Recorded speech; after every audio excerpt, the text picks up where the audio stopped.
Hello friends, welcome to my YouTube channel. आज के इस वीडियो में डिस्कस करेंगे परसेंटेज के कुछ महत्वपूर्ण क्वेश्चन जो सभी प्रतियोगी परीक्षाओं के लिए काफ़ी इम्पोर्टेंट हैं।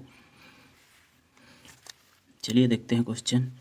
किसी व्यक्ति द्वारा अपनी आय का 10% शिक्षा पर, 20% भोजन पर व 40% किराए पर खर्च करता है। यदि उसकी बचत 2700 रुपये है तो कुल आय क्या है। इसमें हमको बताना है, अगर कोई व्यक्ति 10% शिक्षा पे खर्च कर रहा है, 20% भोजन पे, 40% किराए पे, तो अगर उसकी बचत 2700 हो रही तो उसकी टोटल इनकम कितनी है। दोस्तों वीडियो को पूरा देखिएगा। सिलेक्टेड क्वेश्चन इस वीडियो में लेके आए हैं। तो सबसे पहले इस प्रकार के क्वेश्चन में क्या करते हैं, कुल खर्च निकाल लेते हैं। टोटल खर्च उसका कितना है, तो 10% तो शिक्षा पे है, 10% प्लस 20% भोजन पे प्लस 40% किराए पे खर्च करता है।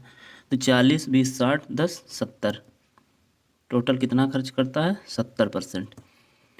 तो बचत निकाल सकते हैं। अब जब खर्च हम निकाल लिए 70%, तो इसी से आराम से बचत भी निकाल सकते हैं। उसकी बचत कितनी होगी फिर। टोटल इनकम किसी की भी कितनी होती है, 100%। जितना भी कमाता होगा वो तो 100% उसके लिए होगा। तो 100% से ये टोटल 100% मान लेते हैं। फिर 70% इसमें से वो खर्च कर रहा, तो बचेगा उसके पास कितना, 30%। 30% यानी कि उसकी बचत हो रही। फिर आगे क्या करेंगे, 30% उसकी बचत हमको मान दिया है कि उसकी बचत 2700 रुपये है, यानी कि 30% जो है 2700 के बराबर है। तो 30% अगर 2700 है तो 1% कितना होगा, 1% बराबर 2700 बटा 30 कर देंगे। तो इसको काट देंगे, ये हो जाएगा 3 × 27 यानी कि 90। 1% का मान कितना होगा, 90 के बराबर। तो उसकी टोटल इनकम कितनी थी, 100% के बराबर। तो 100% बराबर 90 गुणा 100 कर देंगे। तो ये हो जाएगा हमारा 9000, यानी कि उसकी टोटल इनकम कितनी होगी, 9000। यही क्या हो जाएगा हमारा इस क्वेश्चन का आंसर। चलिए दोस्तों अगला क्वेश्चन देख लेते हैं। ये कोई क्वेश्चन दिया है, एक गांव की जनसंख्या 10,000 है। यदि प्रतिवर्ष 10% वृद्धि हो तो 2 वर्ष बाद जनसंख्या होगी। मतलब किसी गांव की जनसंख्या 10,000 है और प्रतिवर्ष प्रत्येक वर्ष 10% बढ़ रही है, तो 2 साल बाद उसकी जनसंख्या उस गांव की कितनी होगी। 10% जो बढ़ रहा है 10%, इसका 10,000 का 10% बढ़ेगा, फिर जो आएगा उसका 10% होगा। तो 2 साल बाद वह जनसंख्या टोटल कितनी हो जाएगी। तो मान लेते हैं गांव की जनसंख्या कितनी है, 100% है। तो बढ़ कितनी रही है, 10% प्रतिवर्ष बढ़ रही है। तो 1 साल बाद कितनी हो जाएगी, 100 अगर है तो 110 हो जाएगी। 100 अगर है तो 1 साल में कितनी हो जाएगी, 110। टोटल है जनसंख्या कितनी, तो 10,000 है। 10,000 इंटू बढ़ कितनी रही, 10%, यानी कि 100 से 110 हो गई। और किससे बढ़ी है, 100 थी पहले, 110 हो गई। तो यानी कि 110 हो रही है किससे, 100 थी और 110 हो गई। एक तो हो गई 1 साल की, फिर 2 साल का दिया है हमें, 2 साल बाद कितनी होगी, तो 1 साल का। इसी तरह आगे भी बढ़ेगी 110, और किस पे बढ़ी है, 100 पे। तो इसको कैंसिल कर देंगे, देखते हैं जो कटने वाला होगा। 2 जीरो से एक ये जीरो कट जाएगा, 2 जीरो से ये 2 जीरो कट जाएंगे। तो ये हमारा कितना बचेगा, 100, 1100 हो जाएगा। 1100 गुणा 11, 1100 गुणा 11, यह हो जाएगा 1200, 12,100। यही क्या हो जाएगा हमारा आंसर। यानी कि 2 साल बाद उस गांव की जनसंख्या 10,000 है, तो 2 साल बाद कितनी हो जाएगी, 12,100। चलिए नेक्स्ट क्वेश्चन देख लेते हैं। किसी परीक्षा में 80% विद्यार्थी हिंदी में पास हुए, 85% गणित में पास हुए तथा 75% दोनों में पास हुए, तो फेल का प्रतिशत बताइए। मतलब कोई किसी एग्जाम में 80% विद्यार्थी तो हिंदी में पास हुए हैं, 85% गणित में पास हुए हैं, और दोनों सब्जेक्ट को मिला के कितने पास हुए हैं, 75%। तो दोनों सब्जेक्ट में फेल कितने हुए हैं। तो सबसे पहले क्या करते हैं, इसमें टोटल पास परसेंट निकाल लेंगे। यानी कि हिंदी में कितने हैं, हिंदी और ये मैथ। हिंदी में कितने हैं, 80% पास हैं। मैथ में कितने हैं, 85% पास हैं। तो पास का परसेंट क्या हो जाएगा, पास परसेंट बराबर 80 और ये 85, ये हो जाएगा 5 8 8 16, 165 तो पास हैं अलग अलग दोनों सब्जेक्ट में। और दोनों विषयों में कितने पास हैं, गणित में पास हुए तथा 75% दोनों में पास हुए। तो जो 75% दोनों में पास हुए हैं यहाँ पे समझ लीजिए, ये तो हो गया हिंदी में 80% और मैथ में 85%, दोनों सब्जेक्ट में लेकिन 75%। तो जो दोनों सब्जेक्ट में पास हैं वो तो हिंदी में भी आ गए और मैथ में भी आ गए, तो इनको क्या कर देते हैं, माइनस कर देते हैं।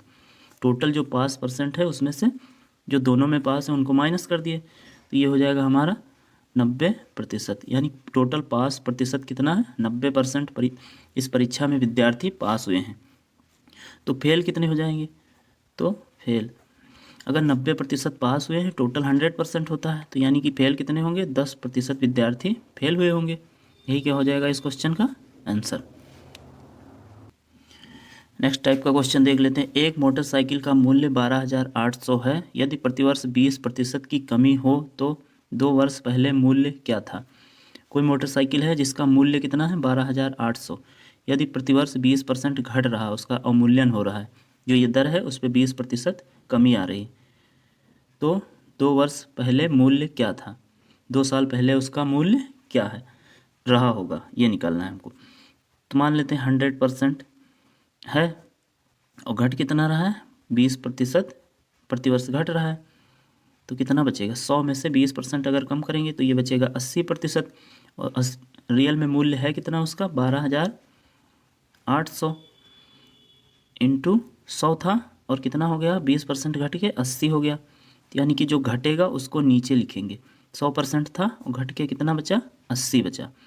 1 साल का हो गया ये तो, और दिया है 2 वर्ष का, तो 1 साल और ऐसे हुआ होगा, 100 था और 80 हो गया, 20% घट के, तो ये हो जाएगा 80। अगर 3 साल का दिया होता दोस्तों तो इसी प्रकार आगे कर लेते हैं, 100/80, 3 साल का निकल आता है। कितने भी वर्ष का दिया हो आसानी से निकाल सकते हैं इस ट्रिक से। फिर ये हो जाएगा हमारा कैंसिल होने वाला, वो जो कर देंगे 2 जीरो से ये 2 जीरो कैंसिल हो जाएंगे, ये हमारा बचेगा 12,800 इंटू 100/8 अठाई 64, तो 64 दूना 128, तो ये हो जाएगा हमारा 200 गुणा 100, यानी कि ये हो जाएगा 20,000। यही क्या हो जाएगा इस क्वेश्चन का आंसर। यानी कि जो 20,000 मूल्य था उस मोटरसाइकिल का, और 2 वर्ष बाद घट के कितना हो गया है, 20% की अगर कमी हो रही प्रत्येक वर्ष, तो 2 साल बाद कितना हो जाएगा, 12,800। नेक्स्ट टाइप का क्वेश्चन देख लेते हैं। यदि आप किसी आयत की लंबाई में 10% वृद्धि तथा चौड़ाई में 10% कमी करें तो क्षेत्रफल में कितने प्रतिशत परिवर्तन होगा। कोई आयत है जिसकी लंबाई में 10% क्या हो रहा है, 10% वृद्धि हो रही है, उसके चौड़ाई में 10% कमी, यानी कि चौड़ाई में क्या हो रहा है, 10% माइनस हो रहा है, तो उसका जो क्षेत्रफल होगा, टोटल एरिया होगा, उस पर कितना फर्क पड़ेगा ये बताना है। तो मान लेते हैं लंबाई और ये चौड़ाई, तो लंबाई कितनी है, 100 मान लेते हैं लंबाई है, और चौड़ाई भी कितनी है, 100 है, 100%। तो अगर 10% लंबाई में वृद्धि होगी तो ये कितना हो जाएगा, 110 हो जाएगा। चौड़ाई में क्या होगा, 10% कमी होगी, तो ये हो जाएगा हमारा 90। फिर क्या कह रहा है, 10% की, ये तो हो गया टोटल एरिया, ये हो गया टोटल। अब इसमें से 10% वृद्धि, तो इसका 10% कितना होगा, 110 का, ये हो जाएगा 11। इसका 10% कितना होगा, 9 हो जाएगा। 90 का 10% कितना हो जाएगा, 9 हो जाएगा। 110 का 10% 11 हो जाएगा। तो इसको मल्टीप्लाई कर देंगे, 11 9 99, यानी कि 99% बचेगा हमारा। तो पहले कितना था, 100% था, तो अभी क्या हुआ है, 1% की कमी होगी। यही क्या हो जाएगा इस क्वेश्चन का हमारा आंसर। नेक्स्ट टाइप का क्वेश्चन देख लेते हैं। यदि ए की आय बी से 20% अधिक है तो बी की आय ए की आय से कितने प्रतिशत कम है। ए की जो आय है बी से 20% अधिक है, ए की आय 20 से 20% अधिक है, तो बी की आय ए से कितनी प्रतिशत कम है ये बताना है। तो मान लेते हैं ए है और ये बी है, तो बी की आय जो अधिक या कम पूछे उसको बाद में लिखते हैं, जो यानी कि ये है हमारा 100% और ए अधिक है, कितना 20%, 20 है, तो ये 100 है अगर, तो ये हो जाएगा हमारा 120। 100 का 20% कितना होगा 20, तो ये 100 था, तो ये हो जाएगा 120। अब बताना क्या है, बी ए से कितना कम है। तो इसके लिए क्या करेंगे, किसको बताना है, बी का कितना कम है, रियल में 20 कम है, तो 20 कम है अगर ए, सॉरी बी ए से 20 अगर कम है, किससे कम है, ए से। ए का मान कितना है 120, और निकालना कौन सा है, बी, तो गुणा में 100 कर देंगे, इसको कैंसिल कर देंगे, 0 से 0, 2 छक्के 12, यानी कि 100/6 हो जाएगा।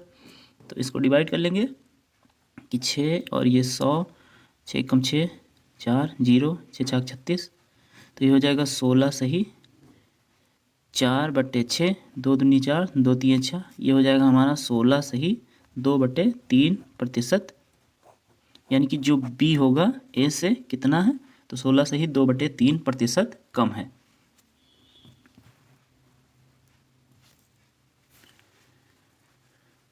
दोस्तों अगर वीडियो अच्छी लगी हो तो प्लीज़ वीडियो को लाइक करना, चैनल पर नए हैं तो प्लीज़ चैनल को सब्सक्राइब करना। मिलते हैं नेक्स्ट वीडियो में, जय हिंद।